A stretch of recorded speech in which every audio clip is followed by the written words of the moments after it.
বগী বগী ছোৱালী পাবলৈ মহিমা যাবলৈ মন যায় বান্ধৈ নাগালেণ্ড কহিমা ঘামতি তাক কালটিয়ে কৰেহি আমনি চকুত চকু পৰিলে হয় মন খেলি মেলি অ তাই আজলিনে অ তাই আকৰিনে পাহাৰৰ ডালিমি এনে লাগে তাইকে পাক দিমেহি আখনি বগী বগী ছোৱালী পাবলৈ মহিমা যাবলৈ মন যায় বান্ধৈ নাগালেণ্ড কহিমা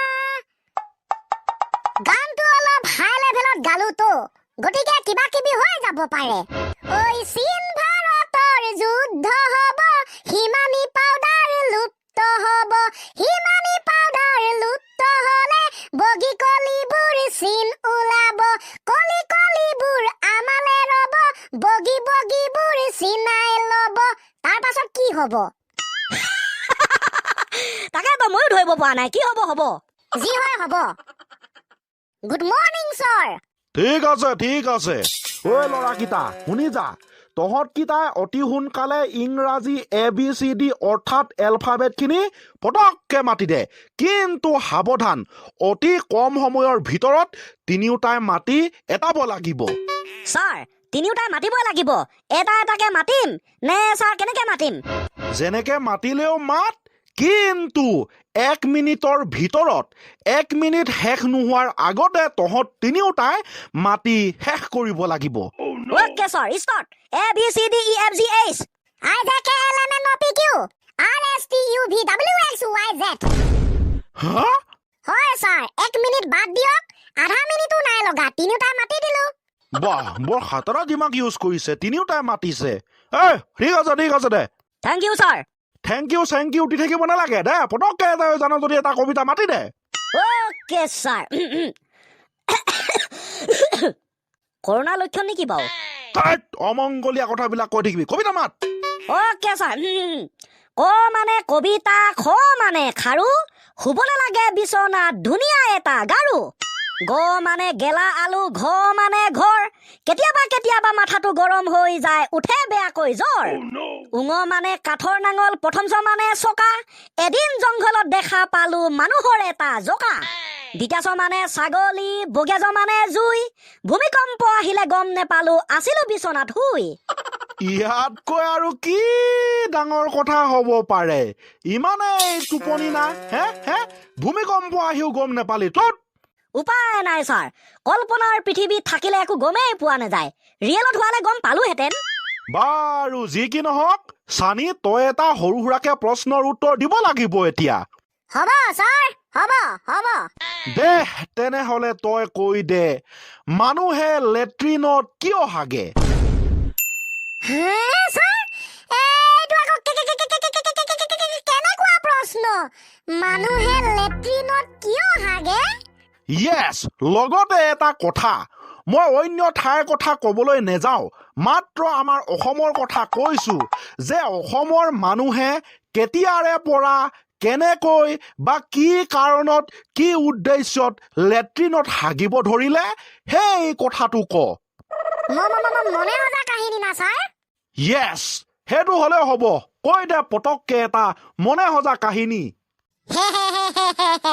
টেনচনে নল'ব ছাৰ মনে সজা কাহিনী ক'বলৈ মোৰ নিচিনা প্ৰাণীবিলাক স্মাৰ্ট অ'কে ষ্টাৰ্ট কৰি দে হয় ছাৰ অতীত কালৰ কথা অসমত যেতিয়া ৰজাৰ শাসন চলিছিল তেতিয়া দিনৰে কথা অসমত সেইটো সময়ত এজন ৰজাই ৰাজত্ব কৰিছিল কিন্তু মই তেখেতৰ নামটো ক'বলৈ বিচৰা নাই যদিহে মই তেখেতৰ নামটো কৈ দিওঁ তেনেহ'লে চাগে তেওঁৰ আত্মাই বৰ লাজ পাব লাজ পাব তেওঁৰ আত্মাই কাৰণ ছাৰ তেখেত মৃত্যু হ'ল গতিকে তেওঁৰ আত্মাটোৱে যেতিয়া শুনিব তেতিয়াতো লাজ পাবই ন বাৰু লগতে ছাৰ সেইটো সময়ত মানুহৰ ঘৰে ঘৰে কোনো ধৰণৰ লেট্ৰিনৰ ব্যৱস্থা নাছিল যোনে য'তে পায় ততে হাগি দিছিল যেনে কোনোবাই জংঘলত কোনোবাই বাৰীৰ পাছফালে কোনোবাই পথাৰত ইত্যাদি এতিয়া আহো ছাৰ মেইন কথালৈ।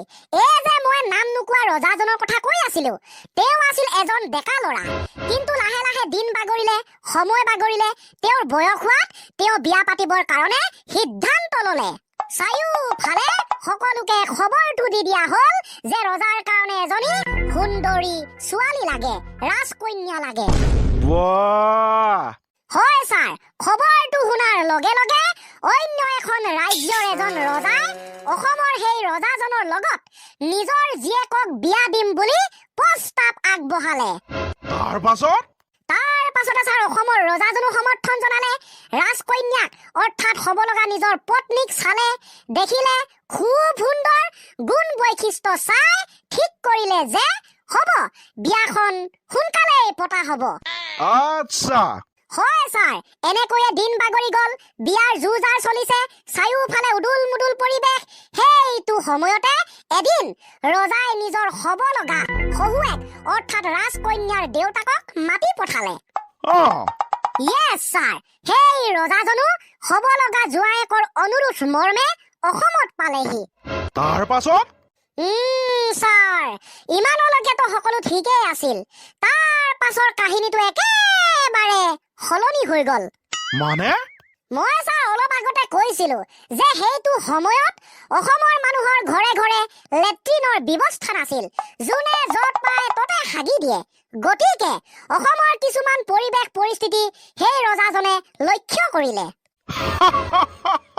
তাৰ পাছত হয় ছাৰ, সেই ৰজাজনে হ'ব লগা জোঁৱায়েকৰ ৰাজপ্ৰসাদ তথা অন্যান্য ওচৰ চুবুৰীয়া গাঁও তথা হাবিয়ে জংঘলে পথাৰ সেইবিলাকলৈ গ'ল।